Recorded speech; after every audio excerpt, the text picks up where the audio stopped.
Hello everyone, আমি মাম্পি। আমার নতুন আরও একটা ব্লগে তোমাদের সবাইকে জানাই অনেক অনেক স্বাগত। তো আজকের দিনটা ছিল ওই বিশ্বকর্মা পুজোর দিন। সকাল সকাল ঘুম থেকে উঠে পড়েছিলাম, আর যদিও আরও একটু সকালে উঠলেই ঘুম থেকে ভালো হতো, পুজোর কাজটা করতে আর একটু সুবিধা হতো, কিন্তু কি আর করা যাবে, দুই ছেলের যেহেতু এক্সাম চলছে তো একটু রাত করে এই গতকাল পড়াচ্ছিলাম, তাই একটু দেরি হয়ে গেছিলো। আর ওই ঠাকুরমশাই এসেছিলো 11টা নাগাদ।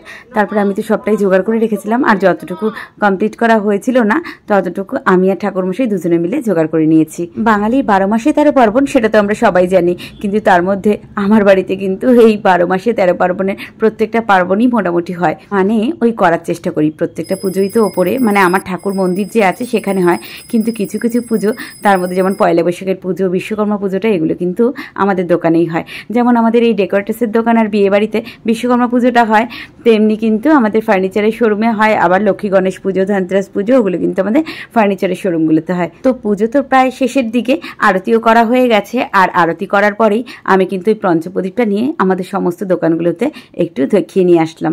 তারপরেই এখন তোমাদের দাদা ভাইয়ের বাইকটা পুজো হচ্ছে, তারপরে যাব আমাদের ওই দিকের গোডাউনে, ওখানে আমাদের 4 হুইলারটা যেখানে রাখা আছে সেখানে গিয়েও ঠাকুরমশাই পুজো করে দেবে। আর এদিকের বাইক গাড়ি পুজো সমস্তটা হয়ে যাওয়ার পরেই ঠাকুরমশাই যজ্ঞে বসবেন।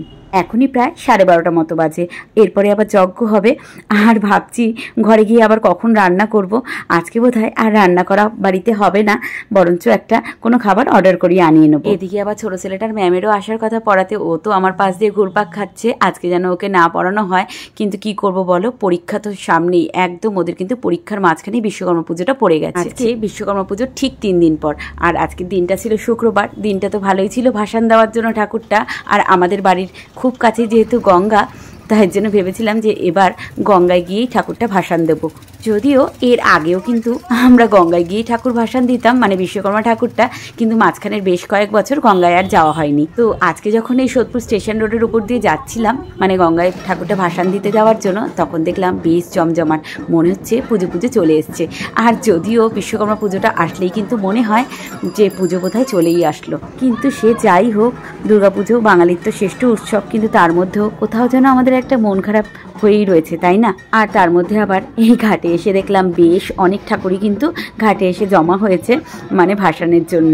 আর আমরা তো প্রথমেই ভয় পেয়ে গেছিলাম যে এত ভিড়, তারপরে না দেখলাম আস্তে আস্তে সবাই কিন্তু একে একে ভাসান দিতে পারছে।